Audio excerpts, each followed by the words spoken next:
All right, everyone. Thanks for joining us for another Spin That Shit podcast. We got an awesome guest. He's been on the show before. Coleman Williams of IV and the Strange Band is with us. What can I say?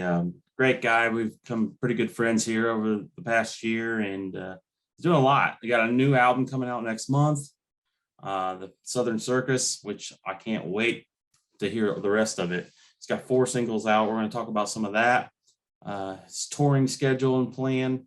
And this big show right here, it's kind of hard to see in the light, but yeah, Coleman is going to be co-headlining with Willie Carlisle. And then we got Todd Day-Waite, which has been on the show. Vaden Landers has been on the show. He's coming up for the day.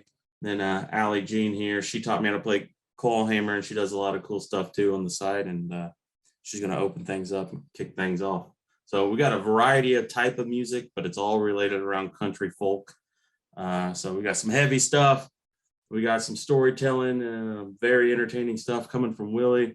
We got honky tonk action and blues mixture here with these guys. And we're going back to folk and flatfoot and maybe some harmonica action here from Allie. Like can't say enough about this show.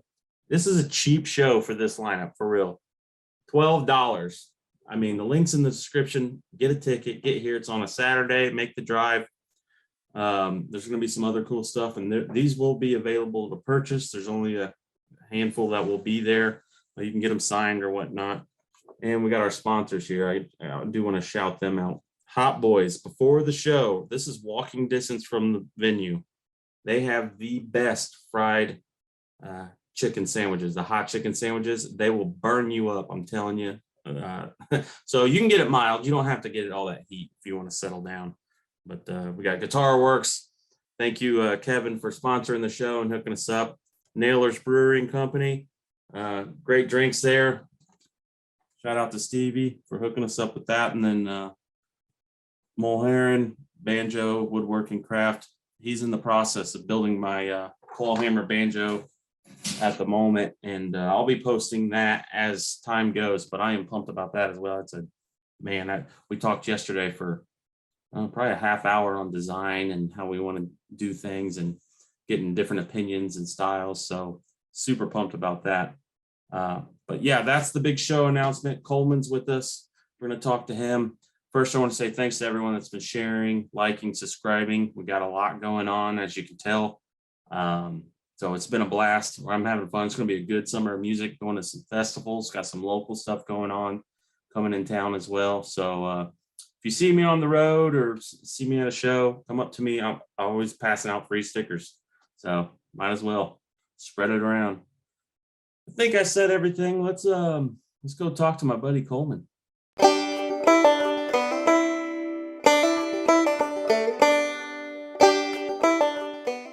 All right, well, let's see. It's been a good year, I think. Last summer, and here we are, the beginning of this summer.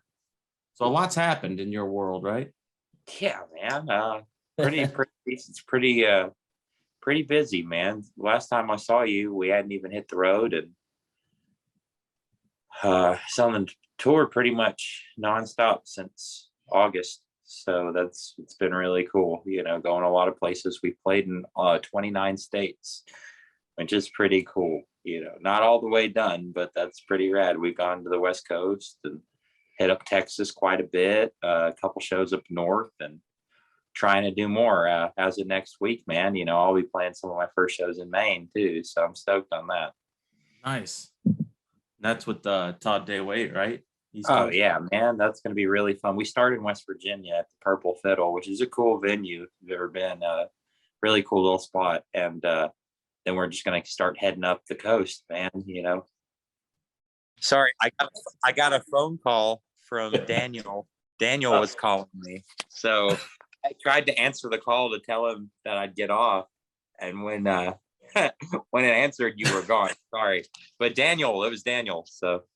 Good old Daniel. He was supposed to come by here, but he got sick, man, on the road. Just his throat got messed up. But Daniel's learning the singing thing, and he's the best picker in the world. But it can be really hard out there singing every night. That'll really tear you up if you And even people that are good at it, and I'm not even great at it yet, but I've learned some tricks. It takes time, man. But like I said, we've been really busy, man. Sorry about that. But yeah, we've gone a lot of states and got to go both sides, tear it up in the north, and I'm definitely really lucky, and I'm feeling really good. And we're trying to tour as much as we can for the next couple months. Yeah. See, the first time we talked, you were just getting ready. You just released "Son of Sin," the first single. Yeah, and now we're on single 4. Yeah, I know, man. It's crazy. The record, I've still got 8 songs nobody's heard yet. I know. That's great. So the record's got 8 whole songs. That's a 12-song, it's a 12-song sandwich, man. And I remember last time you were just asking how long the record was going to be. So, we've heard 4 of them, and in 30 days, pretty much everybody gets the whole thing. Yeah, can't wait. Southern Circus. Yeah, man. Pretty excited about that. Getting to hold it in my hands the other week, getting made in Nashville at Vinyl Lab. I'm really excited about that. That looks like an awesome place. So you dropped a new the 4th single today. Yeah, Deep Down, man. Dig deep on the deep down is what I would like to call it. Man. Deep Down is always been one of my favorite songs, and I wrote the tune as a sad, slow acoustic song, and my lead guitar is just he's a great songwriter. He's a front man for years in other bands, and he just kind of wanted to change it, make it a little make it keep my words, but really make it upbeat and put this driving rhythm into it right off, and that killed it. And then Daniel Mason, the big banjo monster he is, man, I was like, dude, wouldn't it even be cooler? What if we started the song that's just the stage show and the record? There's this awesome banjo that starts it off, and it's kind of cool because it's Some Sin kind of starts acoustic, but it's cool to hear it hit that banjo first note, and drive it in, and kind of use my spooky voice on this one. And yeah, it's a fun song, man. I got to shoot the video in Dover, Tennessee, in the rain and snow, freezing. It's horrible. It was really cold. It's February. It's raining. 2 days out there, and Bob Wayne is such a trooper, man. He is one of the nicest guys in the world, and he really is good at making music videos, movies. I mean, the man should be in Hollywood making big movies because his dedication is crazy. Dude, he was standing in the rain all night, shooting stuff, and you can tell in the video we're in the mud outside a barn and setting up gear out there. Bob was trying to get cardboard set up to protect stuff, and just all 9 yards, man. Bob Wayne is a great musician, and I was really excited to get to make a music video with him. He's done so many. It was this one was just really fun, and it was crazy because, like I said, it was in Dover, so it's up a little mountain, and we had to drive our tour bus with all our gear up this little mountain, with my little short bus. But it's big enough that it's scary to drive up slants like that, But it was really cool, and the song, like I said, was a collaborative piece. This is a song that I even give credit to David, because we changed the initial the rhythm in a way to make it faster and everything. And he's great, man. And this is one I was really happy to have out there because it felt really collaborative. I'd written Deep Down, and then my buddy helped me make it even cooler. And just like the band songs in general, it was one of those really cool moments that I love. And finally people can hear it. If you've seen our shows, you've seen it, but everybody can listen to it now. The last of my Goofy Clown singles, now all 4 of them are out by my buddy Colin Hill. So, I don't know if I'll ever do cool single artwork like this, but the Melvins and Kiss and a lot of bands do weird first singles. And I was like, well, you might as well get extra weird with it. I love clowns, and it's fun that they all have little clowns behind them. This is my favorite one though. The little flower and the green hair, and it's fun, man. I'm trying to have fun with it. We definitely don't do this for money, so you better have fun doing it. Yeah, man. It's about the process and all the fun you have along the way. Yeah, I love the song. I love the breakdown at the end, towards the end of the song. Oh, Doom! Love Doom music, man. And I'm a country kid, but I love people like Dylan Carlson, and I love people like Matt Pike, and musicians that are Doom heavy, stoner based, drone tones, man. And even me as an acoustic player, I still use a delay and I use a distortion pedal, and I use a special delay pedal on the song when I play it that I can make the delay rise when we have that part, and I can come off again and off it with my foot, the pressure on my foot, that my buddy Cade Brooks made for me. So like it's a cool song because I even use pedals on it in that part, which is rad. So it's a really fun song, man. You know, like it is a country song still. You got twang in there. We're singing about crazy backwoods, bastards, but it's cool, man. Like it still has that tone, and people get into it. I love watching the crowd with that song, and everybody always has a really good time. Yeah. Yeah, I'm excited, man. I'm so happy for this album to come out for you guys. What for people that are tuning in that don't know all the background, what's the actual release date? June 17th, our record's coming out on BCR. We just signed with them this year, and same day vinyl and CD. So, if you want to go buy it right now, you can pre-order it through BCR, or even like on my Spotify or my music page, our website, fourandthestrangeband.com. So anyway, you can buy the record right now, CD right now. It's going to come to you 17th. And if you want to come see us, June 18th, we're having an album release party at the Exit Inn in Nashville, Tennessee. And you can come buy it for me. I'll sign it for you, so, that's going to be really fun. Really cool too. That night special, playing with us is my good friends, Joe Garner, his band, The Colonel, and my dear friend, Riley Downing, full band. So that's going to be a really cool night where I get to have both my buddies open up for me, who are way better than me. So I'm honored that they even want to do that with me. Those are my friends. And, I feel really lucky. I was nervous. I remember Joe was so chill about it, but I was so nervous to ask Joe, family, his father, of course, the legacy that he did as an Opry House bass player. Hate the Opry, love the musicians. And his dad, his dad's a legend, and he's played for years. I love the Colonel's new record. Listen to the Blood is my favorite record of this year, and Riley Downing's record is my favorite record of last year. So like it's pretty awesome that my record comes out, and the two other anti-country kind of records, in my opinion, like that I love, are my friends, and we're going to play the show together, and it is going to be so much fun. So June 18th, if you want to come see us, buy the record in person, meet the whole band, hang out with Riley, which is always fun. It's gonna be a whole experience, and then a day or two later we're hitting the road.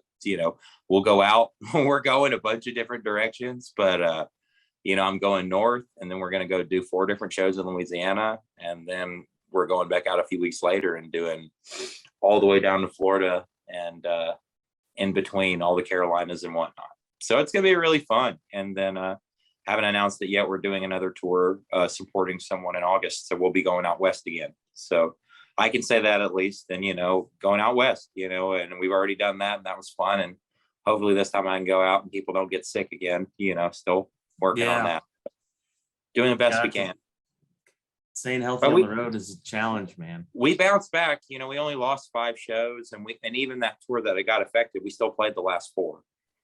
Played the last 4 shows, played the first. We missed 5 in the middle, which is a bummer, but we made it work. And we came back, and then sadly on that tour we were supposed to play with Sarah got COVID. We pulled into the venue in Carborough, but it was a magical experience because so she got it's a bummer. A friend of mine's, of course, she calls me. It's not going to happen. It's like, okay, but the venue was cool enough to let us still play. And Sarah posted to tell people to go out. And we actually ended up playing like a packed show at the smaller room, playing just us. And we had a local opener, and it was great. And then luckily 2 months later, just a few weeks ago, I got to play that rescheduled show with Sarah in her hometown. And that was great. It was an honor, and it was really, really awesome. So, COVID happens, but luckily we can reschedule, stuff like that, keep it going. Yeah. Man, it's hard to see online. Outside of work and doing this podcast and stuff, I try not to, get online as much as people. But man, I hate cancel shows. It's like the world ended sometimes. It's like, oh, F these guys. I want my money back. I'm never going to see them again. Some people really aren't nice about it, and it's not their fault. Like, you can't blame people, because a lot of this too is like we're all trying to be smart and safe, and it's still weird stuff, and nobody knows what we're doing, but we're all trying to figure it out. And whether you're gung-ho or against it, I don't really care as long as you're just trying to protect people, and that's the big thing at the end of the day here. And when you play with a band, I just saw Sarah got it again. It sucks. Like, she's on the road right now, but when you play with 4 or 5 people every night, it's not just you. It's hard, like there's a lot of musicians I know have been touring solo just because of that. It's not because they want to, mind you, but it's safer just because you aren't putting that many people at risk, but Yeah. fingers crossed, we'll have some type of something that'll make this more regular. Summer's coming, hopefully we can nip a butt in it and it won't be as bad for touring. I noticed this month a little more normal, but hopefully sooner and later. Still got the old when I saw you in Indianapolis, still got the coyote tooth. Yeah, Coyote man. tooth. Still rocking the coyote tooth. Yeah, it's pretty awesome. You got to see us at the one cool all the shows last month were cool. We played with 4 cool bands. We played with the Quaker City Nighthawks, cool country. They played with people like Coulter, and they've done great stuff. With Sarah, played with I Hate God, did a week tour, and one of those shows, which you were at, we got to play with DRI, which is definitely one of the craziest things as a country artist. I never thought in my life I'd play with the original punk thrash band as I don't as think a many country people band. can get that on their belt to say that you did what you guys did that night. It's sitting there and it's sitting pretty, and that the run with I Hate God, I grew up with Jimmy Bauer, and that was amazing. It was so much fun seeing Mike Williams still do it after a liver replacement. So cool. And they loved it. It was cool. There was a lot of nights, dude. Little punk kids, metal kids loved us singing country songs, and it is the greatest. It is the greatest feeling in the world, man. Because the goal is not there being one thing to do.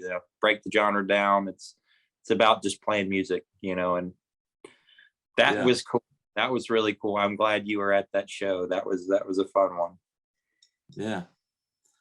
So you're going to be obviously very busy this summer with all that touring. Some of it's solo and some's full band, but I am definitely excited about. Tickets are available for my first event. Thank you so much for headlining that with Willie. Honored, man. Thanks. You were one of the first people we did stuff with last year too, and Willie Carlisle is also one of my buddies. I've got to play. Speaking of playing shows this year, I've had the gift of playing 8 shows with Willie in the past 6 months, so that's been really wonderful. Solo shows. He is definitely a big help to playing as a solo artist. So we're stoked, man. Co-headlining with him is amazing, and my brother Todd Daywaite's going to be there tearing it up, man. Absolutely. And I'm excited to see the other bands play. I haven't had the gift yet, so it'll be fun to be a packed bill. Everybody's going to tear it up. Yeah, for sure. Yeah, I definitely wanted to showcase a mixed variety of genres blended into folk country. Not every band's going to be the same or close. It's going to be very diverse, so it's going to be really fun. We are definitely going to have an interesting the show for that one. I'm excited. That's going to be one of those things. It's a very interesting situation. Like, I'm stoked for it, because we play country and then we don't. And Willie is probably, his experience is like a theater show. Like, the man is a one-man machine that can play like you are seeing an experience that you will never forget. Exactly. Like Todd, he's hilarious. My favorite thing about Todd is he's been working the business longer than most of us do. Like, Todd is a hardworking musician, and I'm so honored to tour with him. That starts next week. If you're out and around, we're going all the way to Maine and back. We're playing the Crabtree sessions in New Haven, Maine. We're playing the Jalopy in Brooklyn on that. It's going to be fun. And Todd is nice enough to let me go out there with him. And, I never thought I'd do much of the solo thing. And Todd and Willie have both really helped me do that. And ironically, Willie's never seen me play with the band. So I'm excited to see Willie see that. We played Todd's hometown, Columbia, Missouri, on a tour last year with a guy named Amigo the Devil, and Todd drove up to see the show and got us a place to stay. He had someone let us stay at their house, and Todd hung out. And Todd used to work at the venue that we played at, which is cool. Like, Yeah, man. He's always watched my back, man. And it's kind of funny. We're all playing your event. It's going to be one to remember. But yeah, Anyway, you were your saying your event's going to be really cool. I'm stoked to be there, man. And Indianapolis, slowly but surely falling in love with that town. It was cool. Like, yeah, only got you've been coming through here quite often. It I'm seems playing like. I'm playing a free show there in June for the Checkered Flag. If you are in Indianapolis and you want to come see me, I am playing for free at the Checkered Flag. So that's on our tour schedule. I'm not exact. I think it's the 24th is that show, June 24th. And it's a free show. So come hang out with us. I don't usually have free shows. Doesn't mean I don't want to. It's just venues want to charge tickets, and I'm stoked. So yeah, come hang out with us. Yeah, that's a cool, very hot spot, like dive bar feel. And it's called the Checkered Tavern because it's right over by the racetrack for the Indianapolis 500. So we're getting wild. Bush heavies all night, huh? One of those places. It is. All right. Man, it's about to get real crazy over there here in a couple of weeks for the race. So that side of town's a madhouse, man. My buddy Dylan Earl, one of my other favorite musician people, he makes racing NASCAR shirts. I'm wearing one right now. So I love racing. So yeah, being in Indy, when I was a kid, we used to go to the North Carolina, go to the Coca-Cola, and that was always awesome. Always a good time. And Bristol, Tennessee, we have racing. So what, back to the record. I gotta pick your brain a little more. Southern Circus, yes, sir. Southern Circus, 12 songs, 4 are out now. What can you tell us? There. So what's that? I got a guest on there. I think I know who it is because you have posted about it. Yeah, so I got a guest on there. So everybody, when the record comes out, I'm lucky one of the songs coming out is actually done with an artist that is someone I look up to. So stoked. It's gonna be fun. It's gonna be really excited for everybody to hear it. Yeah. Any other guests jumping on, or just that one? So I'm on BCR, which is Shooter Jennings' record label, and he does do keys on a couple songs. So he's a great pianist, and he plays great with Brandy Carlisle. Super awesome musician. Yeah. He's credited on the record. It says Shooter Jennings plays piano on it, which is pretty rad. So yeah, man. I mean, he's a guest. You were going to say Brandy Carlisle was on there too. I was like, what? No, not I'm not that cool. But maybe one day. But I'm not that cool. But he plays keys for her. So and Shooter's, like I said, he offered. And originally, I was actually going to ask old Todd to put keys on it because Todd, if you didn't know, is a great piano player. Really, I did not know that. Todd Day-Waite is a great piano player. The man did live in New Orleans for 10 years, but his mom played piano too. So, yeah, fun facts about Todd. But yeah, he was originally going to play keys, and I had told Shooter when I first signed, I was like, yeah, I've got a buddy that might do it. And he's like, well, if you want, I'll do it. And I was like, yeah. Yeah, I'm sure Todd understood. Well, no, I mean, another song. Todd didn't care. It's just like it's one of those things you don't expect when you meet. I don't want to ask somebody like that to do that. Like it's fun to be on someone's label that's a cool dude like him, but I don't want to like bother him. And he offered to do that. So that was really cool, man.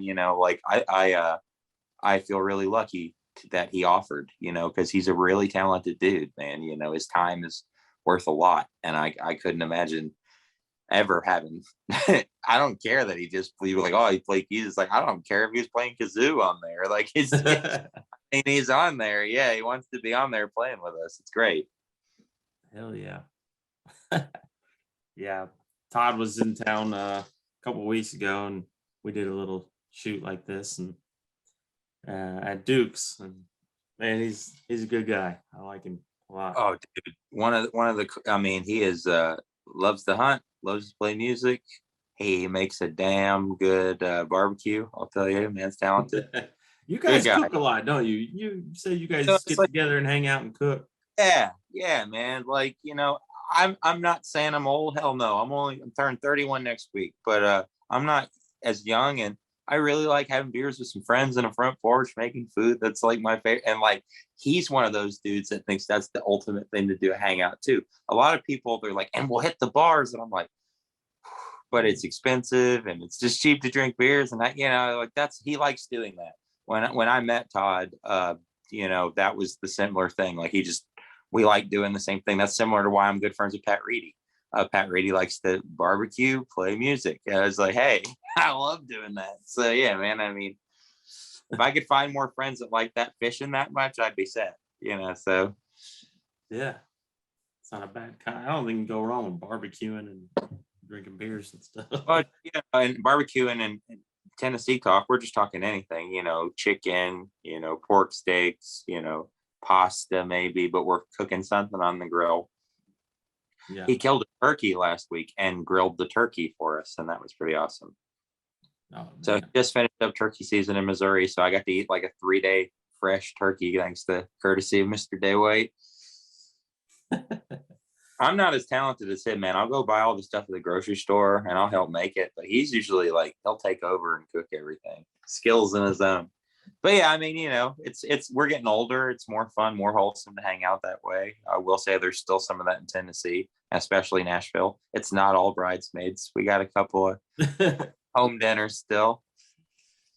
So what would you recommend to people listening that do travel through Nashville that aren't so much caught up in the touristy stuff? Where are like the better local spots, the more you want to go radar spots that want to go listen to good music and hang out? If you want to go to like a great old bar, Brown's Diner is always a great choice. As John Prines is a favorite place for him to eat burgers and drink beer and write music. His brother drank there for a long time too. So it's a little tiny bar. It's nothing impressive. It's literally made out of a trailer. But that's a cool bar. Or if you want to sing and you want to go to a country bar that with a bunch of cowboys, at least people that are halfway cowboys, you can go to Franz. Franz is really cool on the east side. It's my buddy Charlie does karaoke there. He'll sing too. It's a bunch of country people. I've got to see some really good musical friends do karaoke there or just go in there. So that's a treat, I got to see Riley Down and sing Strawberry Wine there, just yes. So, just Franz is fun. If you want to I like doing karaoke. I think it's fun. If you want to drink beers and sing crappy covers or try to do a good job. I ruin it for myself. I always try to do a good job. I'm trying to up there and be like, all right, I'm gonna sing Jerry Lee Lewis song. I do a good job. Don't embarrass him now. He's still alive. But Franz is great. Brown's is small, but you can have a beer there too. And what I like about Brown's is they have frosted mugs, like $3 Budweiser. You can't pick another beer. That's all they sell there. But it's frosted mug. It's $3. Ain't bad at all. With ain't prices bad these days, at man. all. And you go down Broadway, you'll drink a beer for $14. And it'll change your life. It'll change your life how disappointing it is. But there's some cool places like that I think are definitely I don't know. It's kind of what you want to do down there too. There's definitely, of course, trendy places you can go to. Like we have a robot tiki bar, which is kind of funny in town. It is exactly what I said it is. And Nashville is not a place that had things like that. And some of the tourist stuff, I'll give it a shot. I'll be like, all right, that's 2 fun words in one sentence bar, but and that place is okay, called Chopper. It's not far from a lot of the stuff in East Nashville. I like Duke's. Duke's is super cool. So Duke's is a small place. They have a DJ there, spin records. They have a thing that says no dancing. And they make awesome sandwiches. They make sandwiches there. And that place is great. You can drink there. No dancing? No dancing. None. Why? No dancing.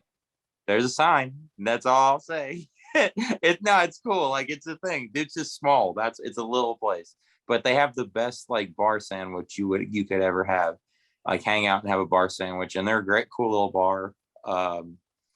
It's in 5 Points, and it's cool. So yeah, there's some fun. Those are some of my favorite places in Nashville. At least, of course, you can go to Robert's Western World if you want to drown in tourists.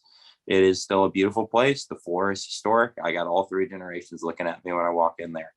But like that's not my favorite place, like just because like park, it's just chaos down there, man. Like I will say D's is really cool if you want a country aesthetic to feel like Broadway and you don't have to take 10 hours to park your car. D's Lounge is great. That's a really cool place. Like so Yeah.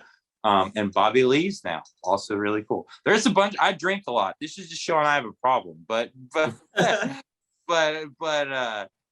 yeah, I mean, and of course, we've already talked quite a bit about Todd on this run. If you're ever at the Underdog after you go to the Legion, of course you can go to the Legion, but Todd plays every Tuesday, 11:30 to 1:30. And that's always fun because it makes me feel bad though. Like the last hour, it's like a round robin, and he has friends come up there. I've done it many times, but some days I'll get too drunk and be like, "You want to do a song?" And I'm like, "I do, but I don't want to embarrass myself." So tonight, because that's playing and singing, and I love it, and I'm all about it. But sometimes I had a bit too much fun, and this show is at 11:30 starting. So like, Yeah. sometimes I'll go up there, do a little tiger by the tail, maybe break out a little honky tonk man, something fun. I mean, it's like Santa's, but it's on a Tuesday night. It's great. That's so cool because that's a new thing. That hasn't been a thing, and he just made that in the past year. My big gripe with a lot of musicians in town, I love that they move here, love that they like it. They don't really do shit for the town.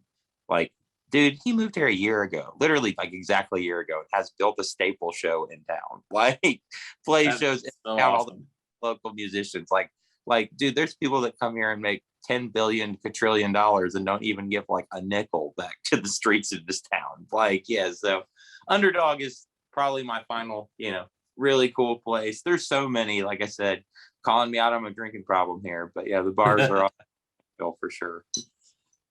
Yeah, man, I definitely want to go. I've been seeing him post a lot, and you and Dude, a bunch of other people posted about the there's Underdog.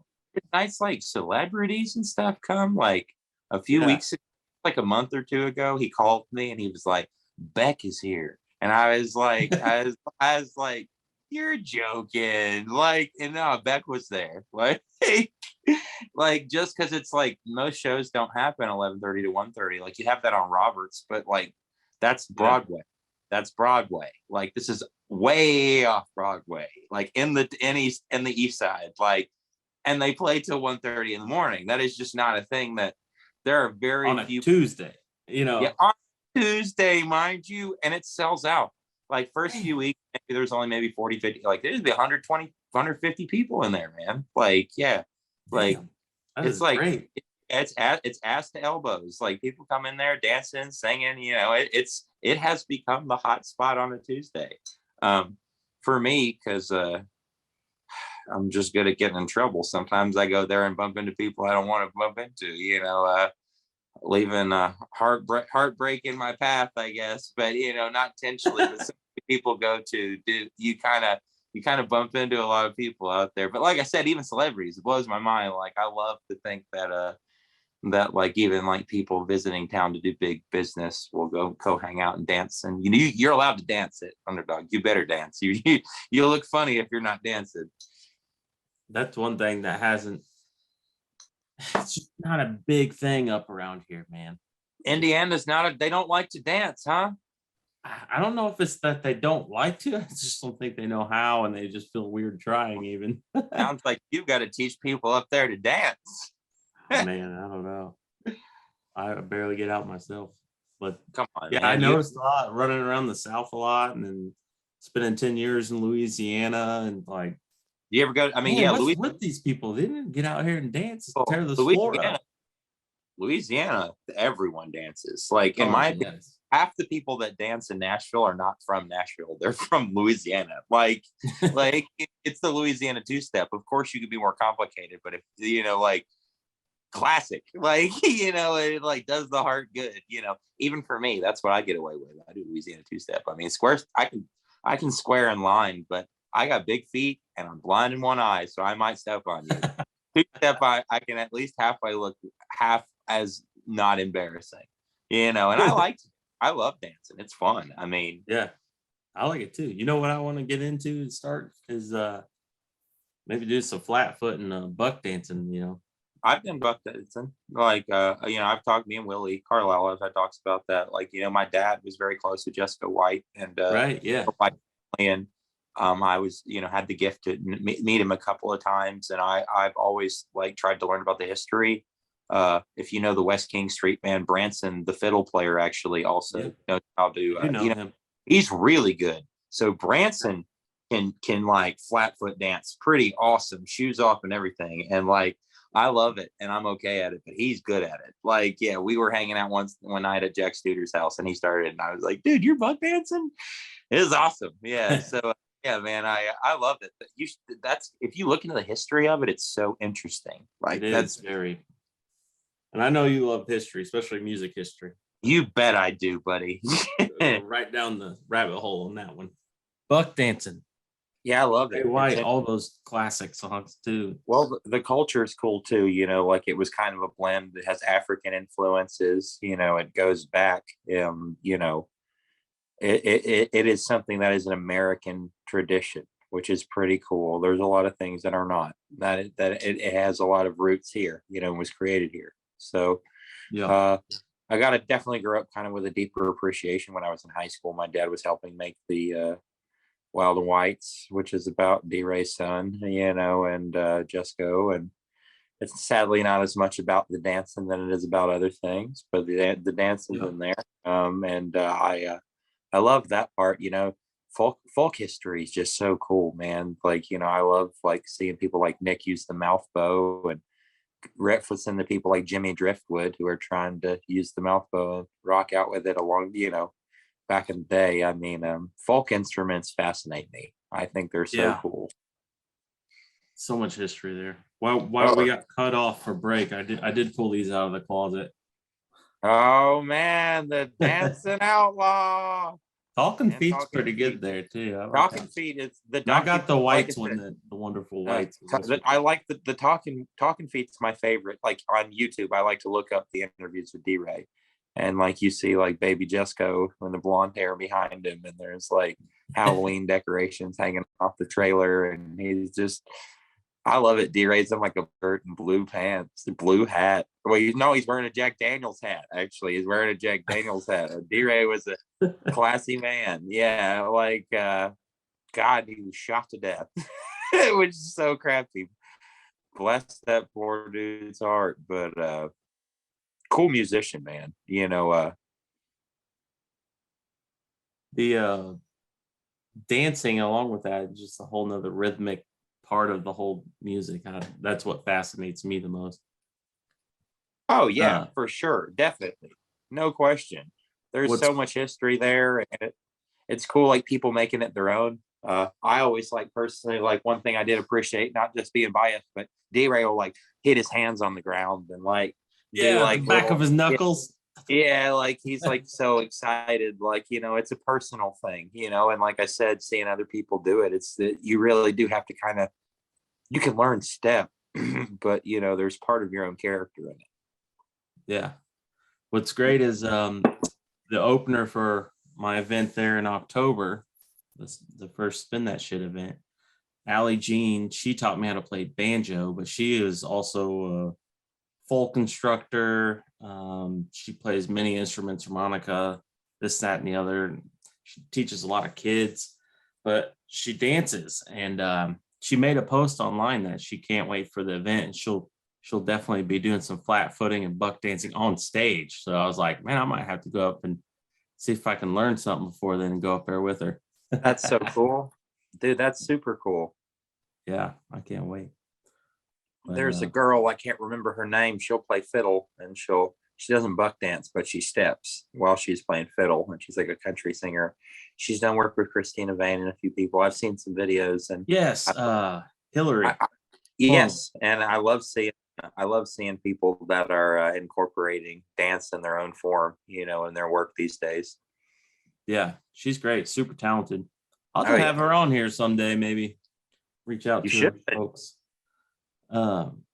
Since we're on the topic of folk music and folk history and all these different things, I know you've dabbled with the idea of making your own little folk album. I mean, it's not just alternative rock country all the time. What you got? Yeah. Yeah, I want to make a folk record, and I've really thought about it. My big goal, I want to make, of course, the second band album, and honest, I think I'm about halfway done with that, which is really cool. But I really want to make, a folk record, and I think I want to call it Home Cooking. Home And cooking. yeah, I've talked to some musicians that I look up to. I love to collaborate that are more in that game, and I really kind of want to do like a bare bones folk project. And of course, I'm focusing on the band, and of course the next record, but just making as much music as I can. And these solo shows, I feel really lucky. I have to give a lot of it to Willie. Playing out with Willie and show it. I've always been a folk man, but I never wanted to be defined by it. I always liked I always liked Bob Dylan's opinion of it. He's like, I'm not a folk singer, I'm a farmer. Who ever heard of a philosophical farmer? But I just never wanted that word, the folk thing. But they're sometimes when I do my stuff, my solo stuff, I I kind of want to. I have a deep appreciation for it in my own songwriting and my work. So yeah, I really want to do something fun and collaborative. There's some people I'm going to do some work in Nashville, North Carolina for it.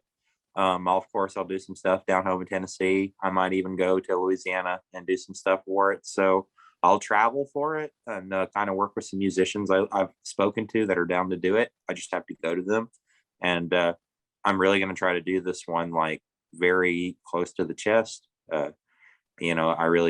I'm hoping the next band record's going to be super big old thing, but this folk thing is going to be a little different. I'm going to try to just do the stuff that's like storytelling and kind of the original stuff that always that I've always looked up to. Even all the crazy stuff I do with the band, man, it all goes back to that.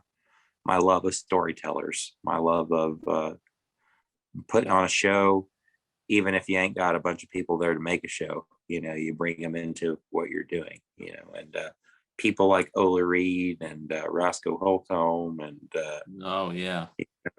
to see what they did, with so little. It's so cool to see what I can do, man. I feel so lucky to have like an electric bass player, big drummer, banjo player, a lead guitar, me playing acoustic up there with a bunch of pedals. It's awesome. Fiddle player locally, having steel sometimes. It's the best. But sometimes like I do get a deep pleasure out of like a minimum of 2 to 3 people making noise. And like, no one is plugged in, or if someone is, it is like a condenser mic, because that stuff, it separates you can't, well, I'll put it this way. I love all that cool out and sound stuff, pedal stuff, because it covers all my screw ups, like folk stuff, you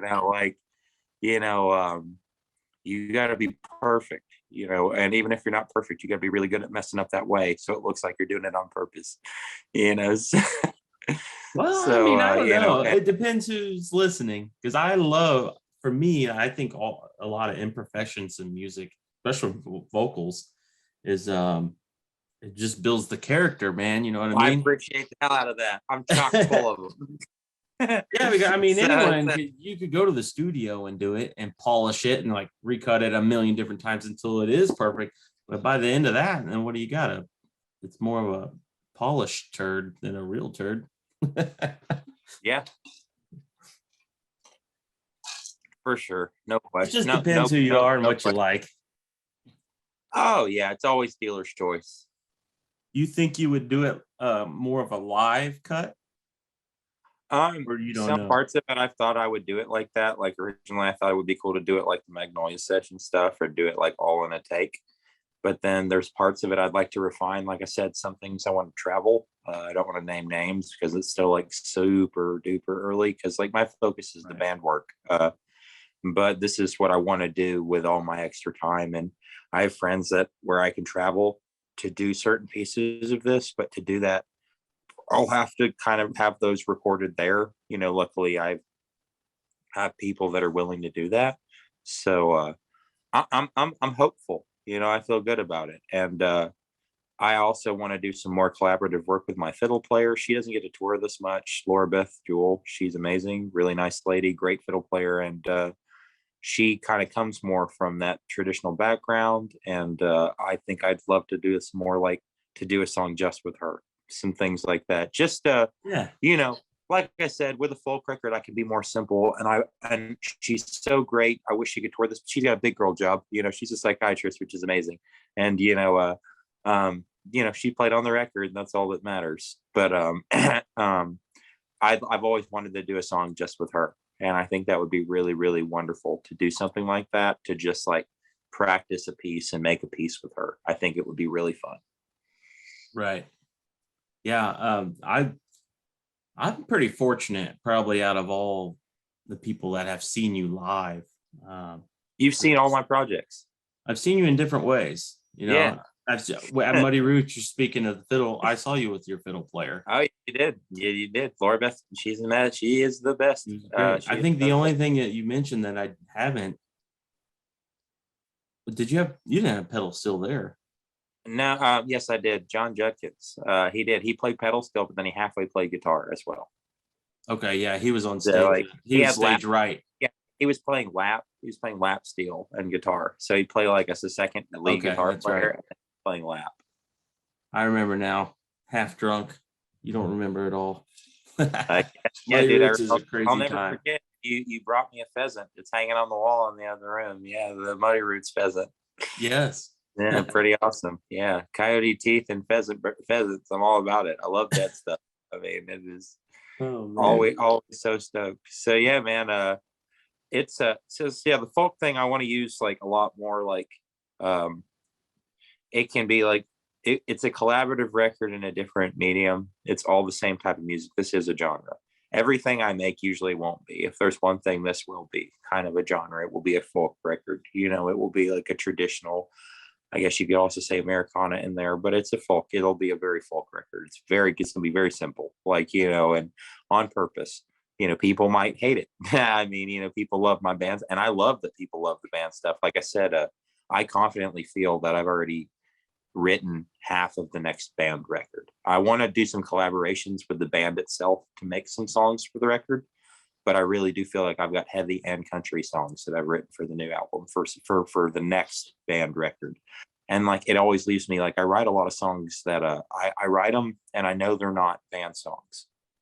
They're just not band songs. Like they're not like, and they could have instrumentation like that, but I think that's the cool part about being a writer. You don't really, you don't always write things you like, and you don't always write things that are good, but no matter what you write, you can hold on to it and go back to it. And, all of that kind of comes from that, man. I love folk music, and I think it'd be really great to take a whack at it a little bit. And I'll get butchered by folk. I'll definitely be doing things that traditional folk people won't be doing. So I'll be getting chased by folk purists, which is a whole nother thing, but my favorite people in that department were never accepted. John Hartford. I love John Hartford, one of my heroes. He was given the hardest time most of his career because he didn't want to rules. Not just well, yeah. He was just like, I really like doing acid, and like, I'm gonna play this banjo, and I'm gonna sing like, old Joe Clark. Amazing. That's a traditional folk song. He rewrote the whole song. Probably ruffled some feathers on that one. He still played it and rewrote the whole thing about making Joe Clark a bad person. I mean, there, and it's still like, at the end of the day, if you look at it, it's still a folk song. Like, it's just, he made it way funnier. Like, so I'm still gonna be doing my thing, and I want to make 2 records. I don't know if it's possible. You're my friend, and I've talked to you about it even before this. And yeah, man, like I really would like to see if I could do it, if I could make 2 records in a year, because that's hard. But I really want to do that, and yeah, it's last year, no rules. That's the beauty of all this. Last year, Riley, he made his solo record, and then at the same time, he was in the summer recording the Deslons record that's coming out. And like it even a year ago, it made me be like, I bet I could try to do if I did one thing that I didn't need as many people and I used the band for everything else, I can make it work. Like, so, Yeah. and being kind of cool, it's only been a few months, got a label now. So, maybe if I can convince them, I got a label. So, I mean, things Come are on, looking up. shooter. Yeah, I mean, so things are looking up, man. I mean, I just want to keep being as creative as possible. And I still meant what I said, if I can play with every genre of music and do everything I can and never be defined to a genre, that's great.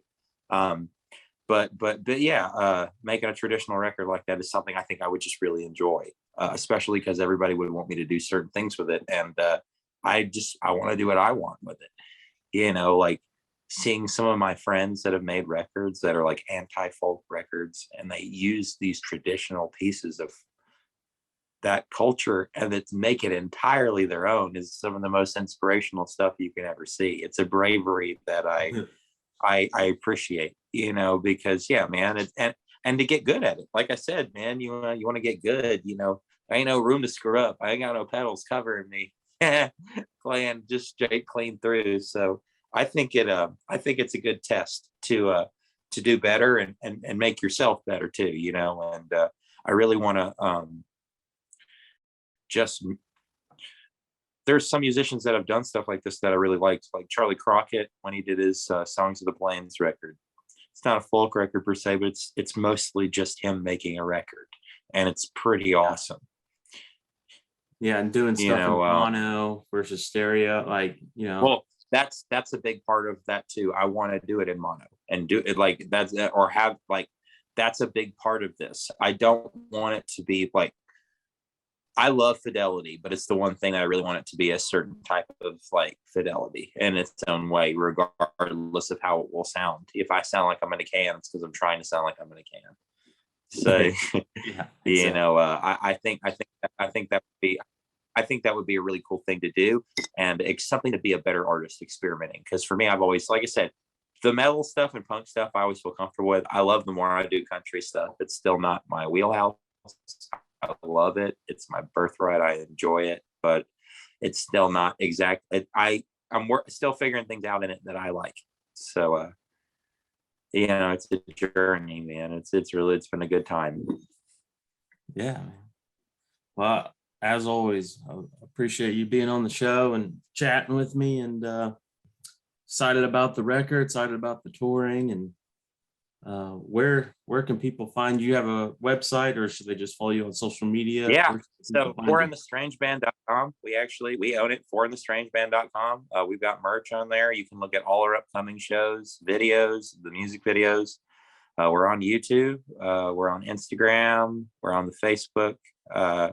So yeah, you can look us up. We're out there. We've got tours coming out. Like I said, we're touring for the next 3 months of the summer, and our record comes out next month, June 17th, Southern Circus, produced in-house by Jason Dietz, my partner, and full band. It's going to be a really special experience, and I'm really excited to have everybody out there. Hell yeah, man. All right, Coleman, we're going to sign off, and I'll catch you down the road. Hit me up when you're in Indy. Thank you so much, Justin. Always a pleasure.